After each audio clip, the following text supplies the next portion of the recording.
U.S. immigration judge ruled on Friday that Columbia student and Palestinian activist Mahmoud Khalil can be deported, allowing President Donald Trump's administration to proceed with its efforts to deport Khalil, who was arrested in New York City a month ago but has not been charged with a crime. A group of supporters of Khalil spoke to media after the ruling. This is a blatant violation of the First Amendment and a dangerous precedent for anyone who believes in free speech and political expression. The ruling by Judge Jamie Comins of the LaSalle Immigration Court in rural Louisiana was not a final determination of Khalil's fate, but it represented a significant victory for Trump in his efforts to deport outspoken pro-Palestinian foreign students who are in the U.S. legally. Citing the 1952 Immigration and Nationality Act, U.S. Secretary of State Marco Rubio determined last month that Khalil could harm American foreign policy interests and should be deported for his, quote, otherwise lawful speech and activism. Comins' decision followed a combative 90-minute hearing in a court housed inside a privately run immigration detention center. Members of Khalil's legal team, who say they were given less than 48 hours to review a letter and evidence submitted by Rubio, expressed their dismay during a video press conference. It was the epitome of the lack of due process in a court proceeding in this country. It was shocking. Today was historic in its unfairness. A number of U.S. officials took to social media to express support for Comins' decision. This is a movement, an anti-war movement. Khalil is a prominent figure in the pro-Palestinian student protest movement that has roiled Columbia's New York City campus. He was born in a Palestinian refugee camp in Syria, holds Algerian citizenship, and became a U.S. lawful permanent resident last year. Khalil's wife is a U.S. citizen. She will soon give birth to the couple's first child. Khalil has said criticism of the U.S. government's support of Israel's military occupation of Palestinian territories is being wrongly conflated with anti-Semitism. For now, Khalil will remain in the Louisiana jail. Comins gave his legal team until April 23rd to apply for relief before she considers whether to issue a deportation order. An immigration judge can rule that a migrant cannot be deported because of possible persecution in a home country, among other limited grounds. In a separate case in New Jersey, a U.S. district judge has blocked deportation while he considers Khalil's claims that his arrest was made in violation of the U.S. Constitution's First Amendment protections for freedom of speech. President Donald Trump's administration granted exclusions from steep reciprocal tariffs on smartphones, computers, and some other electronics imported largely from China, providing a big break to tech companies that rely on imported products. In a notice to shippers late on Friday, U.S. Customs and Border Protection published a list of tariff codes excluded from the import taxes retroactive to April 5th, covering 20 broad product categories such as computers, laptops, disk drives, automatic data processing, and more. While the White House did not explain the move, a spokesperson said the exclusion only applies to Trump's reciprocal tariffs on Chinese goods, which climbed to 125% this week. Trump's action also excludes the specified electronics from his 10% baseline tariffs on goods from most other countries, easing import costs for semiconductors from Taiwan and Apple iPhones produced in India. The president's 20% duties on all Chinese imports, which he said were related to the U.S. fentanyl crisis, remain in place.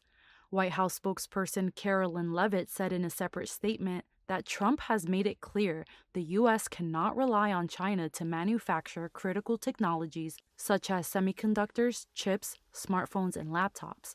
She added that at Trump's direction, major tech firms including Apple and chip makers NVIDIA and Taiwan Semiconductor, quote, are hustling to onshore their manufacturing in the United States as soon as possible. The exemptions suggest an increased awareness within the Trump administration of the pain that his tariffs had in store for inflation-weary consumers, especially on popular products like smartphones.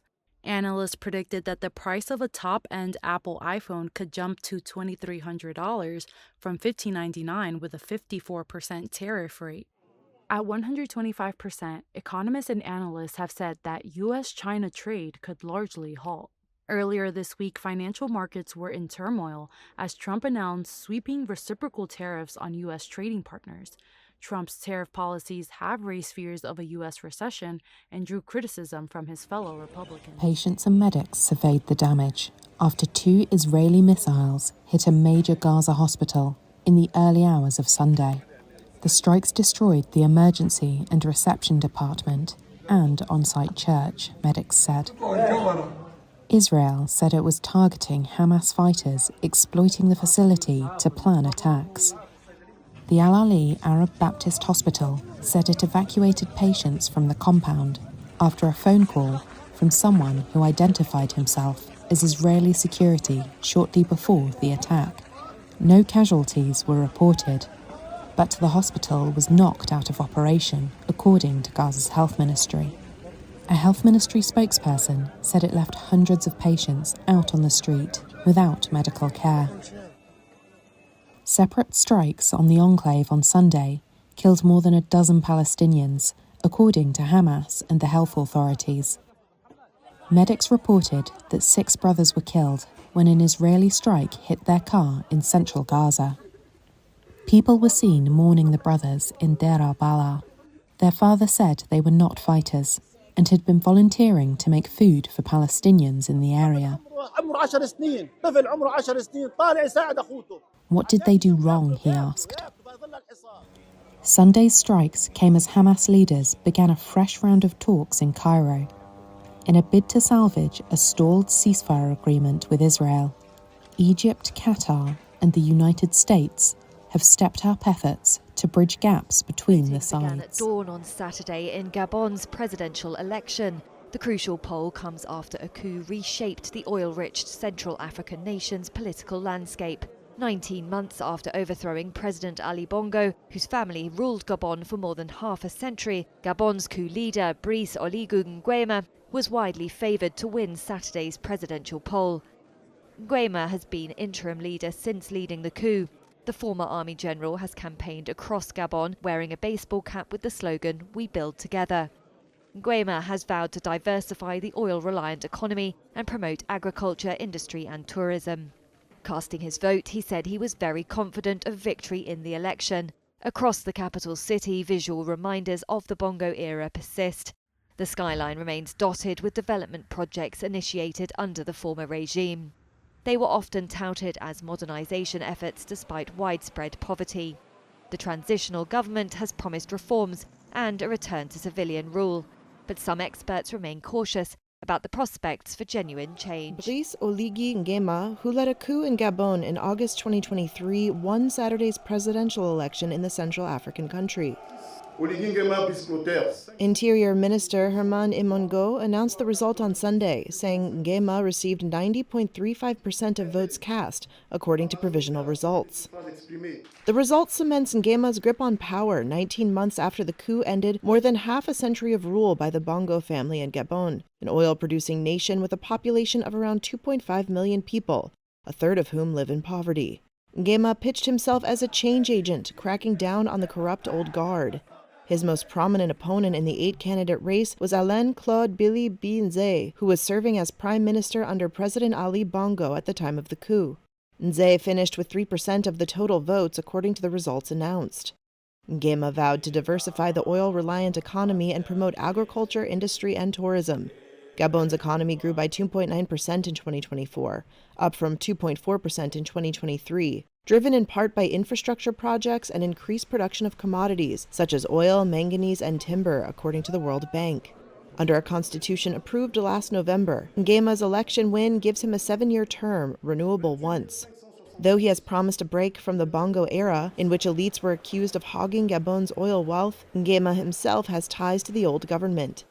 He is a former aide to Ali Bongo's father, Omar Bongo, who served as president for more than 40 years until his death in 2009. Chinese trade felt the effects of Donald Trump's tariffs even before the levies kicked in. Figures out Monday showed exports surged over 12% on the year in March. That was around 3 times the increase forecast by analysts. The numbers suggest factories were rushing out shipments before the tariffs took effect. However, the figures could now plunge, with China facing levies of up to 145% on most shipments to the US. One economist told Reuters it could be years before the export numbers return to the level seen in March. Monday's figures also pointed to weak domestic demand in China, with imports falling 4.3%, or more than double the decline that was forecast. That means policymakers could struggle to make up for any downturn sparked by a drop in exports. Economists at Goldman Sachs and Citi have already cut their growth forecasts for China as a result of the trade turmoil. One market expert said a plunge in soybean imports, much of which come from the US, suggested state firms in China were already shunning American produce. Overall, Beijing's trade surplus with the US rose to almost $77 billion during the first quarter. That's likely to keep the country in Trump's sights, given that closing the gap is at the top of his agenda. With China vowing to fight US tariffs to the end, Monday's figures don't bode well for any easing in tensions.